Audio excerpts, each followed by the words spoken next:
Good morning, everyone. So for today's English, we are having a reading day. So we're going to read a big chunk, a couple of chapters, to get to the next point in our story. So all you need to do is sit back, relax. The story is going to be on the screen so you can read along, or you can just sit and listen. So chapter 12. Again, Stanley was the last one to finish digging. It was late afternoon when he dragged himself back to the compound. This time he would have accepted a ride on the truck if it was offered. When he got to the tent, he found Mr. Pendanski and the other boys sitting in a circle on the ground. "Welcome, Stanley," said Mr. Pendanski. "Hey, caveman, you get your hole dug?" asked Magnet. He managed to nod. "You spit in it?" asked Squid. He nodded again. "You're right," he said to X-Ray. "The second hole's the hardest." X-Ray shook his head. "The third hole's the hardest," he said. "Come join our circle," said Mr. Pendanski.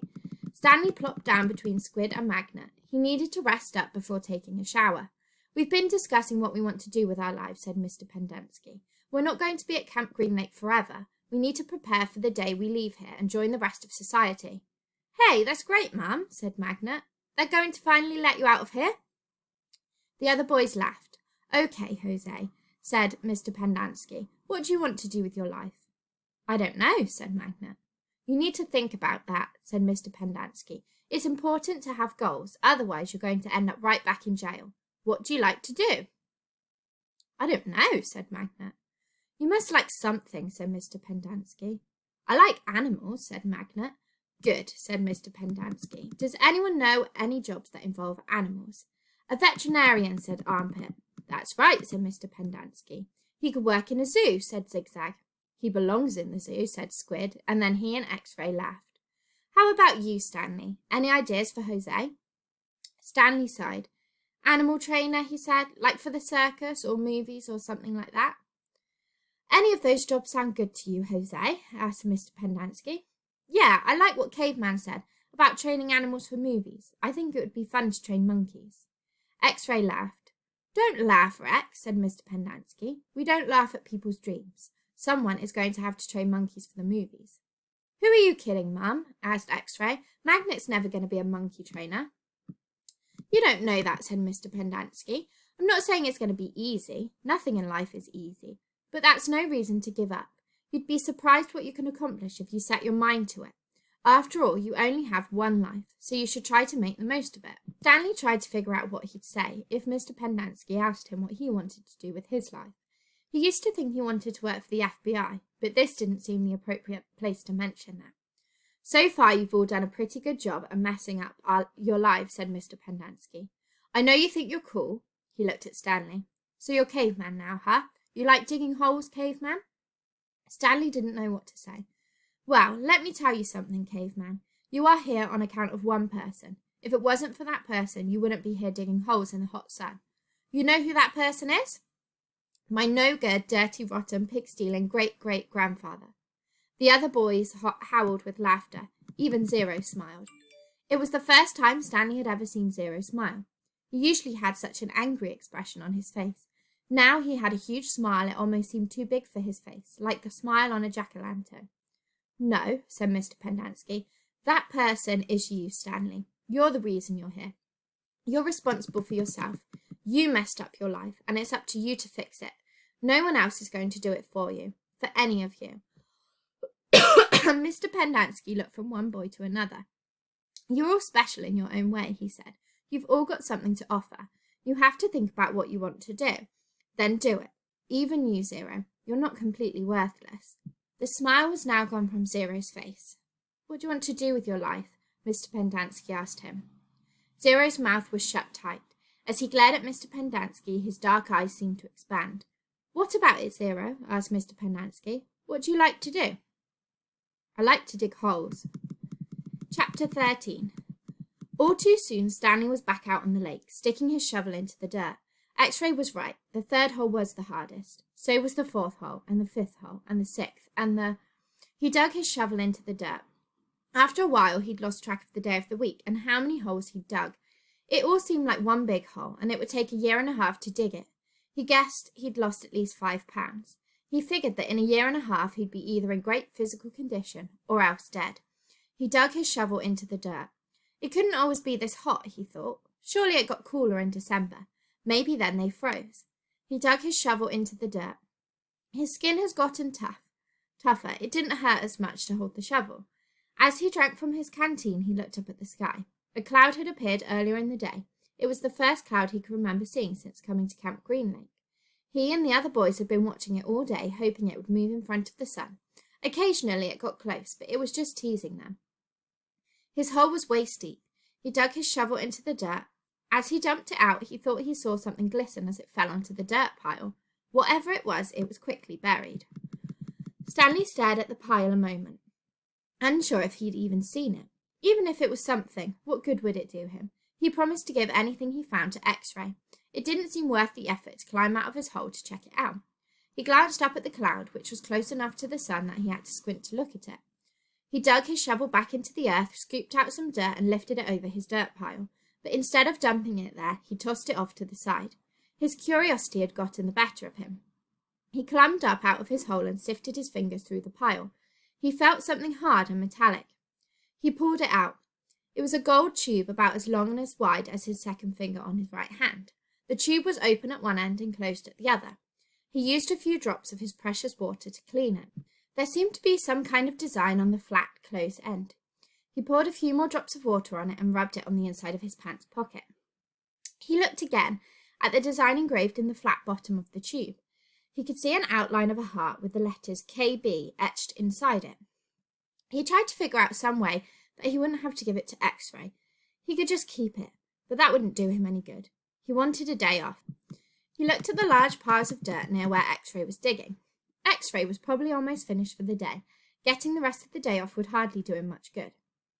X-Ray would first have to show the tube to Mr. Sir or Mr. Pendanski, who would then have to show it to the warden.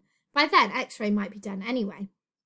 Stanley wondered about trying to secretly take the tube directly to the warden. He could explain the situation to the warden, and the warden might make up an excuse for giving him the day off, so X-Ray wouldn't suspect. He looked across the lake towards the cabin under the 2 oak trees. The place scared him. He'd been at Camp Green Lake almost 2 weeks, and he still hadn't seen the warden. That was just as well. If he could go his entire year and a half without seeing the warden, that would be fine with him. Besides, he didn't know if the warden would find the tube interesting. He looked at it again. It looked familiar. He thought he'd seen something like it, somewhere before, but he couldn't quite place it. "What you got there, caveman?" asked Zigzag. Stanley's large hand closed around the tube.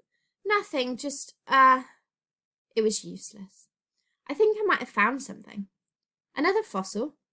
"No, I'm not sure what it is." "Let me see," said Zigzag. Instead of showing it to Zigzag, Stanley brought it to X-Ray, and Zigzag followed. X-Ray looked at the tube, then rubbed his dirty glasses on his dirty shirt and looked at the tube again. One by one, the other boys dropped their shovels and came to look. "It looks like an old shotgun shell," said Squid. "Yeah, that's probably what it is," said Stanley.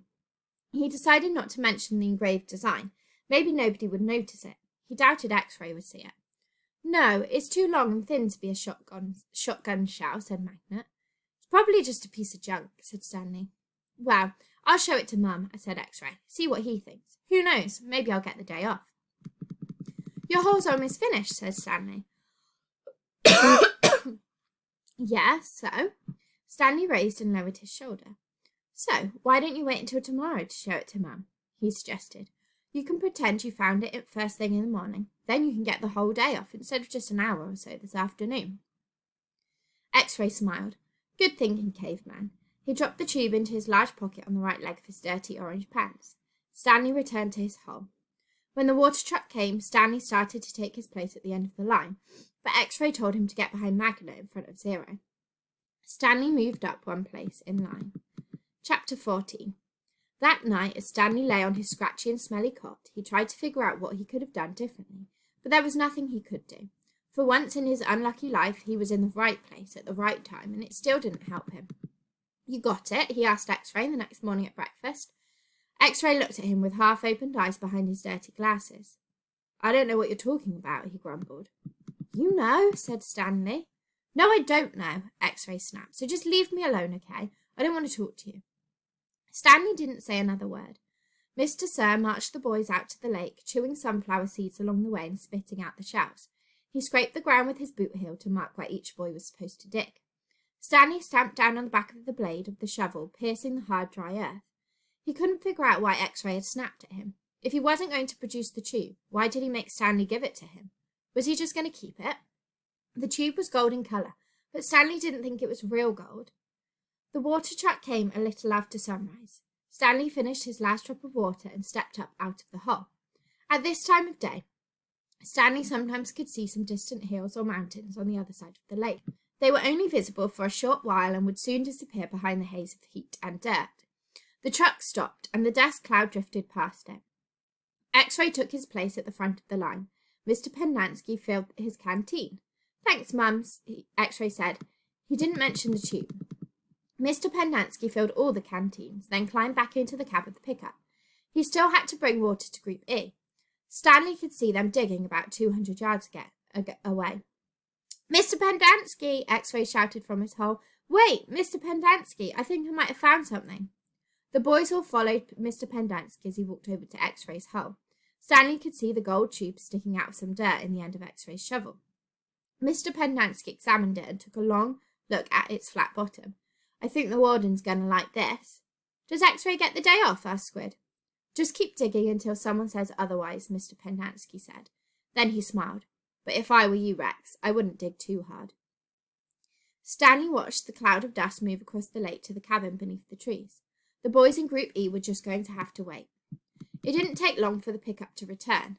Mr. Pendanski stepped out of the cab. A tall woman with red hair stepped out of the passenger side. She looked even taller than she was, since Stanley was down in his hole. She wore a black cowboy hat and black cowboy boots, which were studded with turquoise stones. The sleeves on her shirt were rolled up, and her arms were covered with freckles, as was her face. She walked straight up to X-Ray. "This where you found it?" "Yes, ma'am." "Your good work will be rewarded." She turned to Mr. Pendanski. "Drive X-Ray back to the camp. Let him take a double shower and give him some clean clothes. But first, I want you to fill everyone's canteen." "I just filled them a little while ago," said Mr. Pendanski. The warden stared hard at him. "Excuse me," she said. Her voice was soft. "I had just filled them when Rex—" "Excuse me," the warden said again. "Did I ask you when you last filled them?" "No, but it's just—" "Excuse me." Mr. Pendanski stopped talking. The warden wiggled her finger for him to come to her.